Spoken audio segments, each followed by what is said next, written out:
the accomplishments of everyone, and you're just like, man, this is it. There's no better. There's no better grids. There's no better.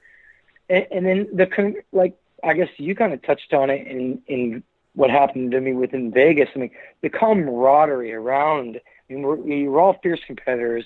When the helmet's on, I mean, you don't care. You'd run over your own mom to win the race, right? I mean, but like after the race, I think the camaraderie that we all knew at that point, like how hard it was just to get to the point of becoming a factory driver, getting to the KZ1 level, and being there in a final like that, and then to do well or to win. I mean, everyone knows how hard it is. So like, even though the huge rivalries between the teams, between the drivers, they all had the respect of like, you know what, you did it. Your team and you did it. Congratulations, everyone. You always see it after any one of those big races. The winner kind of slows down, and every driver that passes him before they go into the scales gives them their hand, regardless of what happened throughout the year or over the years. Like you pay them respects, and that was just a really cool part to be a part of that, and get a few podiums. Never ended up going on the top step, unfortunately, but to be considered one of those guys and for a while, and to have their respect. I think I remember even one of the coolest things that I personally think are accomplishments in my career was, I don't know if it was Kart Sport magazine or someone did an interview with Artie Go after the first year they came to Vegas, and he won that year and I was second, and they asked him a question, I think, like, what do you think about the American drivers and the racing and everything? And he said, the race is really cool and everything. And he was blunt about it. He's like, to be honest, normally we have American drivers that maybe come over to Europe, or the American level of driving is a little bit lower. But then he said in his comment, but the Gary Carlton guy, he's very fast. He's different, kind of thing. I remember reading that. I mean, I just got beat by the guy, in Supernatural. Got second to him. Obviously, I don't. No one likes finishing second, but like reading that, from an Artie Goes, as we mentioned, is probably the greatest of all greats of all time, and just seeing that, like having that guy saying, yeah, he's very fast, and he's not like normal American drivers that we see. That was like one of the coolest things, to me at least. Oh, absolutely. And you're right. I mean, it's not even, the levels aren't even at all the same. I remember one year, this goes back to, it probably was 2004 to 2006. And Davide Fore came over it was at Oklahoma, and it had to be stars because there was ICA, and then there was the ICC class, and he ran the ICA because at the time, that was where all the factories put their top drivers. Correct. And it was effing embarrassing for every single ICA driver out there that it wasn't even close. He just so outclassed everybody on the track. And I remember watching it. I walked away halfway through the race. It's like, I'm not watching this. I mean, it was just embarrassing. Like, as an American, it's like, here's this, I think he's French, right? No, Fore is Italian, man. Oh, don't call an Italian a Frenchman. He'll never want to talk to you again, dude. No, don't if you tell an Italian a Frenchman. That's like calling a South American a Mexican. They'll get pissed, man. It's like calling an Oklahoman a Texan. Yeah. No, okay. Maybe it's because of the pronunciation, but it was embarrassing. It's like, here's this Euro that comes over that, in my head, I had a stereotype about him anyway. It's like, oh, he's going to come over here and thinks he's going to kick our ass. And what did he do? He came over here and kicked our asses. And it was just, it really opened up my eyes to the level of competition, because this was one of our national events. And for him, he looked like he was breaking in an engine. But Yeah, I mean, that really opened my eyes to the different level of at that national level here and the national level there. It's like, oh, it's not. There definitely is a world level when they come over here, and it's just so neat that you had the respect. And I usually always hang out at the scales at the big races at the end of the day. Um, Two reasons. It's just closer to tech, and you can kind of see the emotion of people coming off the track, and it's like, oh, okay. So I typically hang out at the scales, and it's it's not often over here. You see it a lot with the junior kids, um, but it's not often that you see like just mutual respect between all the drivers. There's a few that definitely are liked by everybody, and then there's a few that just like no one cares. It's like, oh, great, you won. Um, and that was one of the moving things for me watching you win the Super Nats and the Euros came over and just like they were genuinely happy for you. It's like, wait a second, this is weird. Like these guys just race hard and they're genuinely happy for you because you won.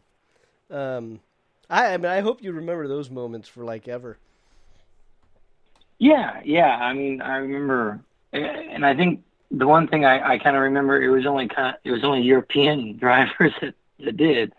It was, and then, and I remember like it was, to be honest, I mean, to go on a strange tangent, it was really strange because I know I'm American, I'm from America, but like at that moment, it was really strange for me because I had like all of my European friends or, adversaries or whatever you want to call them, coming to congratulate me. I had an Italian mechanic and we were so entrenched. It was like I had all my European people going in, like speaking Italian, we're all happy and stuff.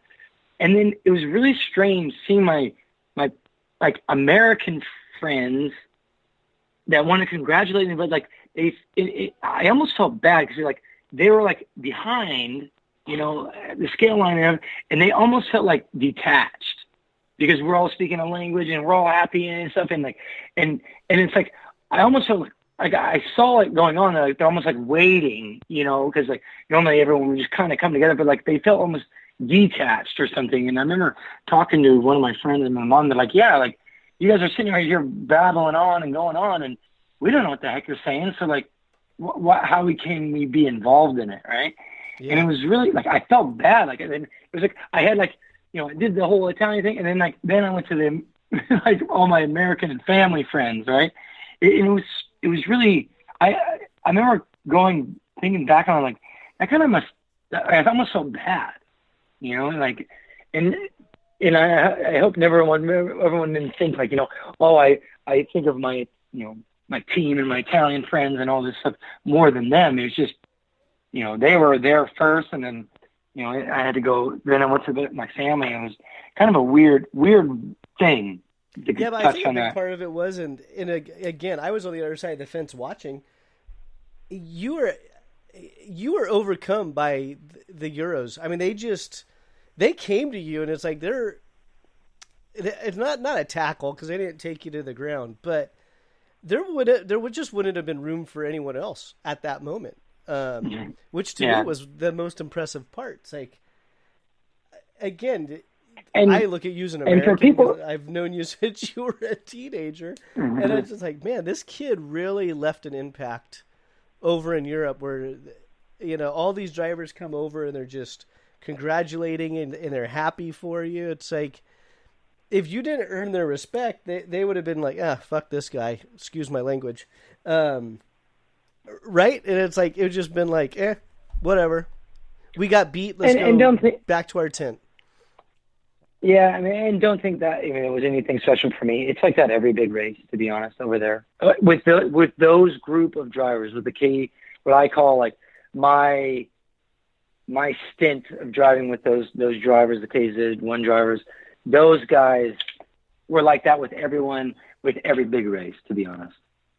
I mean, that was nothing like such a neat experience. Yeah.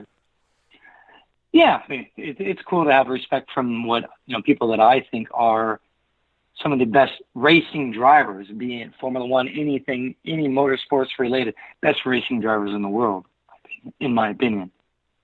And I think F1 drivers will say the same thing. I remember when Schumacher came and raced with us in Vegas, I think we were all there at the drivers' parade, and some reporter got in there and said, "Hey, how do you feel about your chances of winning this race?" And I remember Schumacher looked around and said, "These guys surrounding me, they're way better at what we're doing, like at go-karting than I am, and I'll never be as good as them." And many of these guys, could be easily in Formula One, but they maybe just didn't get the chance. But their level of driving is just as high as when I drive in Formula One. And I remember everyone was like, all the drivers were kind of standing around, just like, that was probably the coolest thing you've ever heard. Like the god of racing, asphalt road course racing. Michael Schumacher basically just said, we're better than him, and if we all maybe had the same opportunities as him, they could have had the same results. It was cool. Yeah, that's very cool. All right, so for the last question, we're going to dive in deep on this one. So it's give you a moment to kind of reset. But how long does it take to blow the tires off of a Ford Ranger? Like blow them out? I guess I don't know what it means blowing the tires. It just means like to blow them out, or... that's how the question came through. So I don't know if you were known for doing donuts. Well, no, we were known for many things, but I think the biggest one we were known for is taking off ramps as fast as we could, or as sideways as we could, and just say there was some off track excursions every once in a while would be untrue. It would be untrue. If it never happened, I guess. If we never went off track and maybe took down a few signs and maybe had a few incidents. I mean, it could have happened. It could have not. We'll just leave it at that. Yeah. But right. yeah, I mean, I remember sometimes, we definitely knew how to get it being. It wasn't posy. It was a one-wheel wonder, but sometimes we could get smoke, get spooled up and get her to smoke a little bit. So, and we just have to switch. Once we worn out one tire, we'd switch over to the other.